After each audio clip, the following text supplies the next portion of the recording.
quelques notes et ces silences que Beethoven a accueilli son auditoire le 28 mars 1801, c'était un samedi.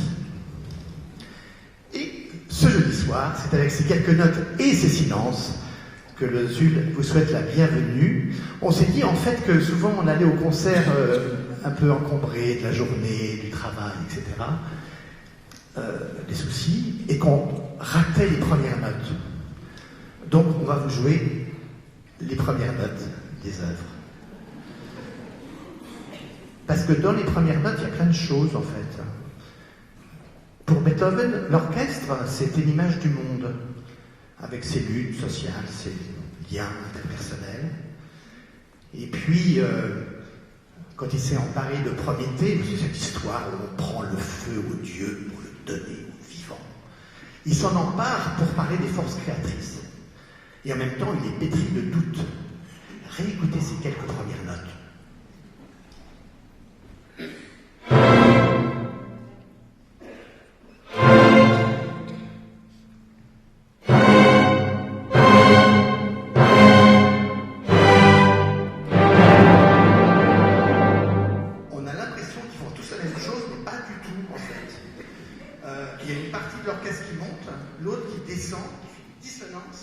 Et ça finit par une question qui n'a en fait rien à voir avec la suite. Simplement, il voulait dire « je ne sais pas ». Alors après ce petit moment d'accord, il y a un moment très bienfaisant, ces moments lents de Beethoven qui sont enlaçants et réconfortants. Et puis après, vous verrez, cette ouverture est très courte, c'est pour ça qu'on vous met les premières notes, parce que si on rate les premières notes, on rate toute l'ouverture. Donc après, il y a une espèce de frénésie créatrice où tous les thèmes se passent dans l'orchestre des uns aux autres, où il y a une espèce d'effervescence où tout le monde se parle et se refile le thème. Vous verrez, c'est très bon. Chez Brahms, et là je me réfère à ce qu'on jouera après l'entracte, l'ouverture tragique, c'est tout le contraire en fait. Il ne s'est jamais, à part pour la musique vocale, référé à une histoire ou la mythologie. Il décide de faire, enfin, lui demande de faire une ouverture de fête, il appuie sur le bouton fête et puis ça sort, ou il décide de faire une ouverture tragique, il prend le bouton tragique et la note d'emploi, c'est toujours parfait.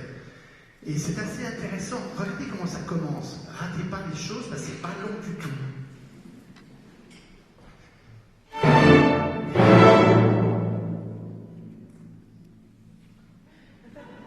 C'est tout. Je coupe les timbales. En fait, c'est que deux accords, et vous voyez ces deux accords comme deux points d'exclamation, c'est incroyable, comme si la tragédie vous tombait dessus. Puis on les sent cousins, ces accords, mais en fait, ils ne s'aiment pas du tout. En fait, il aurait dû mettre un do dièse au deuxième, il ne l'a pas mis, et il a attendu 10 minutes avant de le mettre, le do dièse quand même. Et ce qui est intéressant, c'est les timbales qui disent la douleur après la tragédie. Et ce qui est très intéressant, c'est qu'avec ces deux accords, vous avez 15 minutes de musique. Ça ne veut pas dire que vous allez vous ennuyer, n'ayez crainte, mais c'est que deux accords qui répètent inlassablement en cherchant une espèce de sortie de secours, des fois à contre-temps, des fois très contrariés. Et puis, quand ce n'est pas des accords, c'est des arpèges. Et puis, en fait, les arpèges, c'est des accords brisés. C'est un peu pareil. Dans le double concerto, donc ce qu'on joue avant l'entracte, après l'ouverture de Beethoven, c'est assez intéressant les premières notes. Écoutez juste les deux premières mesures.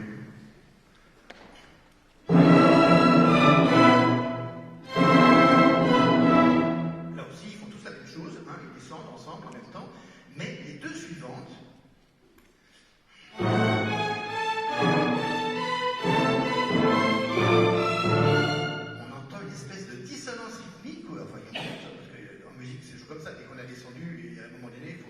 toujours remonter, sinon on n'y arrive pas.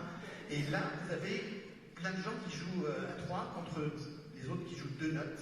Et ça crée cette tension qui sera omniprésente dans toute l'œuvre. Et si je mets bout à bout ces quatre mesures d'introduction,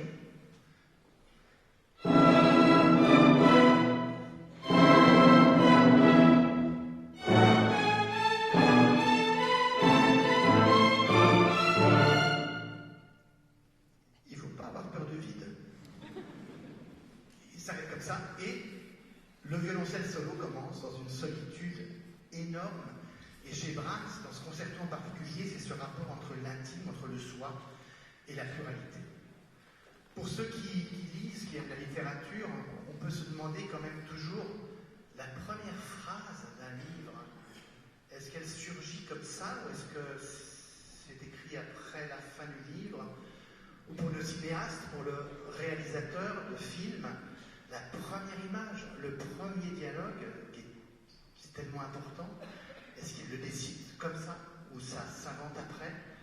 C'est une question à laquelle on ne pourra pas répondre, mais au moins vous aurez lu tous les débuts des œuvres. Rassurez-vous, on ne va pas vous les rejouer après la fin, mais au moins vous aurez vraiment l'essentiel.